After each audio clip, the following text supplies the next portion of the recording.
My name is Keiko Price, and I am the Associate Vice President of Campus Life and Director of Athletics and Recreation here at Emory University. My experience at UCLA was wonderful. It was very challenging, but personally rewarding.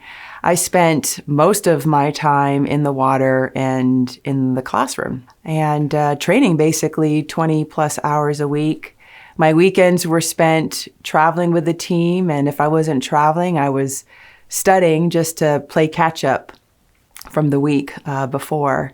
At UCLA, we were on the quarter system, so there were even times when I had to take finals on the road. And so being an athlete there really taught me discipline. It taught me time management, taught me how to be a great leader. It taught me how to be comfortable being uncomfortable and pushing myself beyond limits. And that's a skill set that I definitely use today and throughout my career. And it was not easy, but I was able to manage pretty well. I was a 22-time All-American and most recently was inducted into the Hall of Fame at UCLA. And so I was a sprinter. I swam 50 freestyle, 100 freestyle. And I think it definitely afforded me opportunities throughout my career. I won the NCAA postgraduate scholarship, which I was able to use towards graduate studies, and got my master's degree at Berkeley. And from there, was able to get into the field of athletic administration.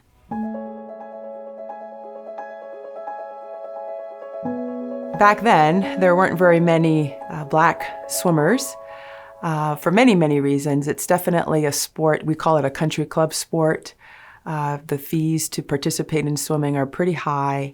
And so growing up in Hawaii, I didn't really notice the color of my skin and being a minority, because in Hawaii, most of the swimmers there are diverse from different backgrounds. But when I got to UCLA, I was one of two black women on the team, and was introduced to teammates who were all white and came from money. And on a day-to-day basis, it was overall fine. But every once in a while, I experience microaggressions.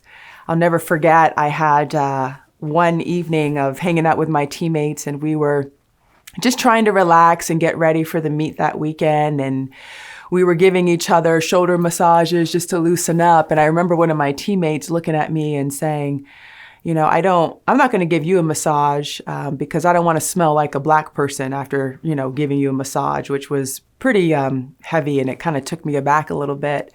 But back then at UCLA, that was 25 years ago, we didn't really have a lot of community building and support for student athletes from marginalized communities.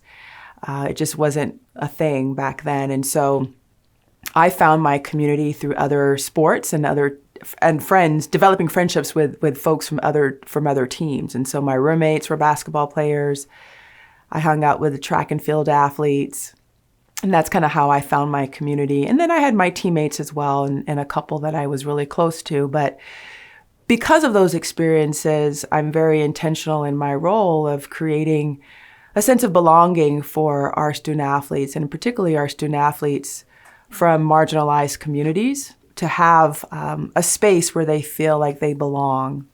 And so here at Emory, I've been very supportive of self-initiated student groups, like our Black Student Athlete Group. We call it BSAG.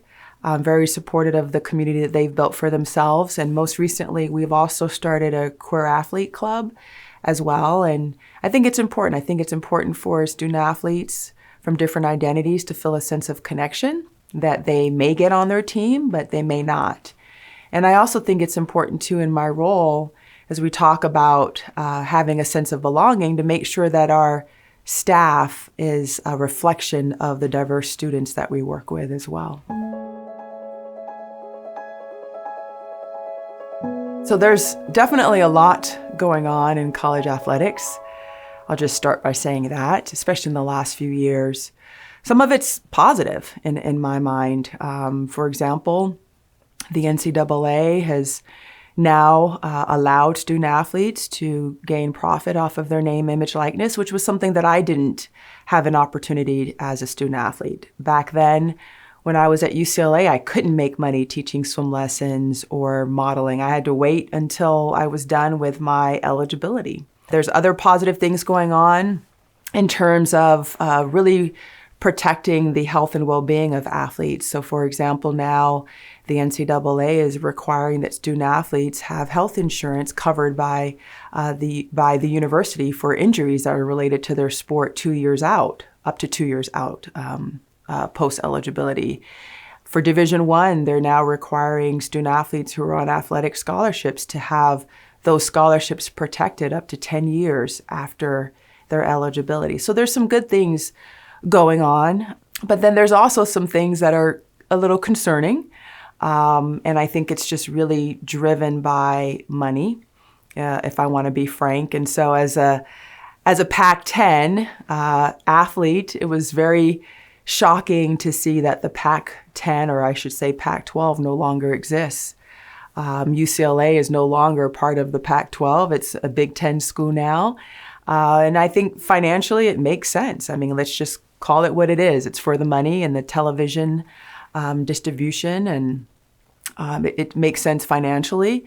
But what's going to be interesting is to see how the student-athlete experience is impacted. And it won't be a major shift for a lot of sports, but for the sports where there's a lot of travel for multiple games, there's going to be some adjustments that have to be made, more missed class time, wear and tear on your body just for the extended flights that will be required to compete across the country. What has been interesting to see as well is student athletes from various divisions, not necessarily on athletic aid, who want to be paid.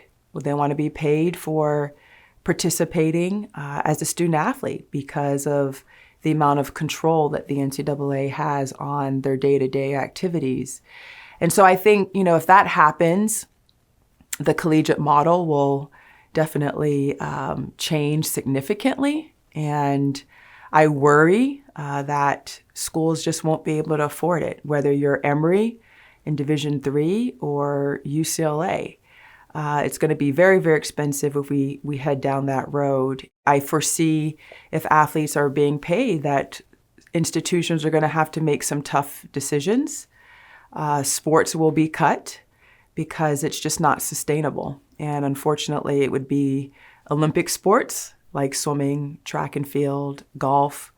I just don't see how financially an institution can afford to pay student athletes, to pay for facilities, to pay for coaches, to pay for scholarships. And this is really in the Division I sphere that I'm referring to. So I think it's refreshing to be at Emory right now in Division III. There are no athletic scholarships. Student athletes are here because they want to be here. They want to compete at a high level on their own dime. And we're not driven by television, ticket sales.